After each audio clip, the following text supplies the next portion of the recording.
Hello guys, how's it going? My name is Dalaran, and it looks like pre-patch is going to be here very soon. It's no surprise since, the expansion is getting on its way to almost being in our hands on 26th or 7th of October, depending on your region. Blizzard did post a blue post saying that the season is almost over, but they didn't have a specific date. So nothing for us to show, but already a variety of players have gotten emails about the current BFA rewards going away in either pre-patch or in Shadowlands. So in today's video, we'll be taking a look at some of the things that are going to be going away either in pre-patch or Shadowlands.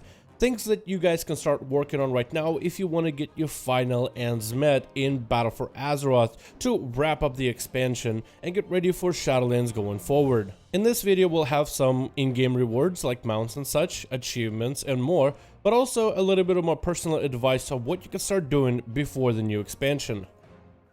First of all, let's get through some of the popular mounts to collect. Mythic BOD from Jaina Mount offers a unique water elemental, which looks absolutely fantastic. Of course, you got your Neolotha mounts as well. The heroic AOTC mount, which is only needed to defeat N'Zoth Heroic, and you get the mount. But then there's also the Mythic mount. If you're someone who is looking to get into Mythics or wants to do a run for the Mythic, now would be the time to do it. If you got the cash for it, the Broodsaur mount is going to be going away after pre-patch is over, and at some point will appear in the black market auction house. If you time all Mythic Plus dungeons of this final season of BFA at a 15 or higher, you'll get the achievement for Keystone Master Season 4, which in this season comes with a mount of Awakened Mindborer, which looks very similar with the Horrific Visions Mail Muncher if you want to get one of those leechy boys into your mount collection. And I know nobody really likes islands, nobody that I've asked or none of my guilds really enjoy islands, but they do offer mounts, and while islands are not exactly going away in Battle for Azeroth, I doubt there'll be a lot of players in Shadowlands queuing for islands to get all these mounts. I would recommend doing your islands right now while there's still people queuing for them and trying to fish for those rare and unique mounts. Speaking about content that people are not going to queue for, Warfronts also have a couple mounts, so you better snag those before the expansion is over. And then we have mounts that are pertaining to the dungeon achievements as well as raid achievements. Right now would be a great time to do it because I'm pretty sure in the next expansion, while people will be going back to older dungeons and raids to clear for achievements to get mounts, it will be much easier to do it right now while there's still people doing it. So as certain achievements do require groups of players to do different activities in order to unlock certain achievements.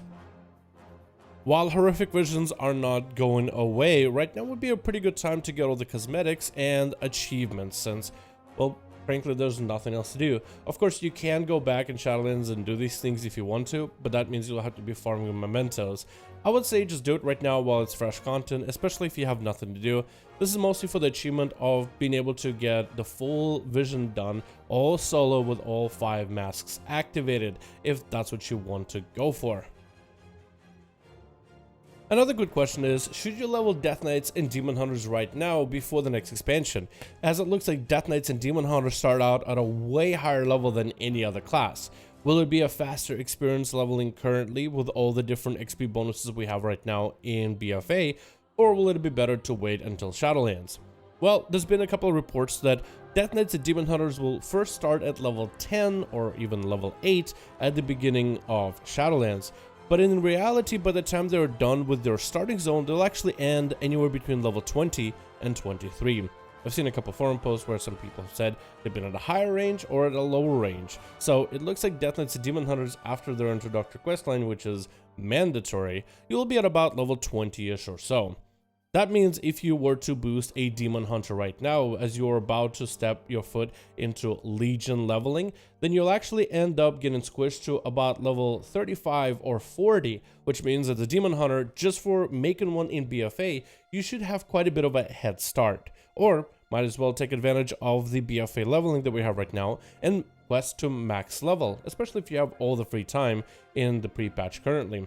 Same thing for Death Knights, but Death Knights start at about level 60 or so, which will make them in Shadowlands about level 25. So with Death Knights, you won't really gain that much more of an experience range and experience gain, but if you have nothing else to do, you might want to consider just starting to level 1 currently in BFA with all these different bonuses.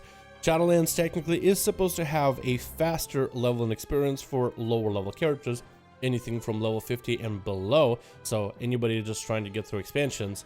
But if you got a lot of free time, you might as well start cracking at it if the Death Knight is going to be the class of your choice in Shadowlands. We also got BFA PvP rewards that are going to be going away, like achievements, titles, cosmetics, like elite sets of gear, as well as the 2100 unique weapon enchant, or the 2400 tabard. If any of those rewards sound like exciting to you, better start cracking away in PvP before the season is over. We also have Brawlers Guild. There's a good chance you might have forgotten about this one, but Brawlers Guild is offered at both Stormwind and Orgrimmar and gives you the opportunity to fight a variety of enemies, which are not quite as strong as Legion Mage Tower experience, but have unique mechanics, and there are unique fights with unique rewards. So if that's something that you might be interested in, Brawlers Guild, better do it right now before the seasonal rewards are gone. If you want to, you can farm essences to rank 4, as there is a unique title that will be going away once pre-patch hits us, and certain essences will actually not be farmable anymore. If you farm all essences to rank 4, you get the title Azeroth's Champion. So if you still care about BFA and care about titles that much to get all of the essences to rank 4, you're more than welcome to do that. And while this list contains a bunch of things that you should be doing, this list will also contain some of the things you probably don't need to be working on, like the fact that Blizzard will be removing rep requirements for getting and unlocking allied races.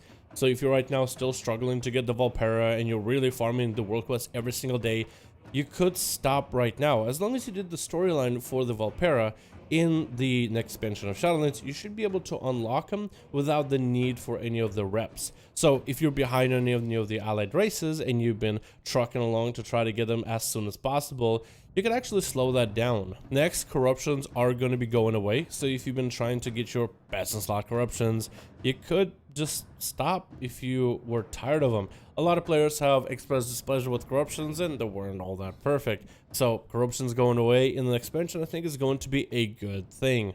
Also, catch-up gear will be added in the pre-patch as well. So for someone who's been really struggling to try to get all you all super hyper geared up, if you were just trying to go for like base normal Neolotha item level, then don't worry, the pre-patch got you covered and will have some easy gear for you to get if you're just trying to get you all something decent to wear. However, if you are going to be playing your main in Shadowlands, gear is still going to make a pretty big impact. So even after pre-patch gets here, it might be a good idea to continue doing mythic pluses and even raiding to try to outfit your character with as many good trinkets, weapons, and items as possible. Trust me, from my personal experience of leveling in Shadowlands, if you get some really good gear in a higher item level, you will actually not need to replace it until maybe the last few levels of leveling in Shadowlands, which means that's more gear for you to just throw in the bank, or maybe scrap, or maybe even sell. Less time trying to figure out what to wear, and more time going from quest to quest to quest, shorten the time that it takes for you to get to max level. Finally, my biggest advice is to probably start looking for a guild. And this might be the very first expansion that you might actually be looking for a guild if you're interested. Guilds really do make the experience in World of Warcraft much easier. Having some sort of a real progression guild, that means not a social guild, not a cesspool guild that literally invites everybody as soon as they can just to pad out the meters and the numbers, but a real guild with real goals, whether it is heroic progression, mythic progression, choose your difficulty, hardcore guild, casual guild, it's up to you. As most of those guilds will most likely be raiding, which a lot of us are going to try raiding. But also, while those guilds raid, they'll probably do some mythic pluses for gearing on the side, and that's a group of people for you to do mythic plus with. Maybe someone will even try PvP, and that's also potential for you to have someone to PvP with. So if you're looking for a real experience in Shadowlands and you really want to try, give it a solid chance to tackle some of the raids, mythic pluses, and maybe even some organized PvP, trust me from personal experience, guilds, real guilds with real progression on their minds is probably the best place to be. Being able to raid, do dungeons, or PvP with like-minded people is for sure going to make the experience much more enjoyable. It's definitely worth investing. I know it takes time, but I think you should definitely give it a go. Thank you guys so much for watching this video. Let me know your thoughts about it in the comments below. What do you think I might have missed for some of the things that people should get before pre-patch or Shadowlands gets here? Thank you so much for checking it out, and I'll see all of you in another one.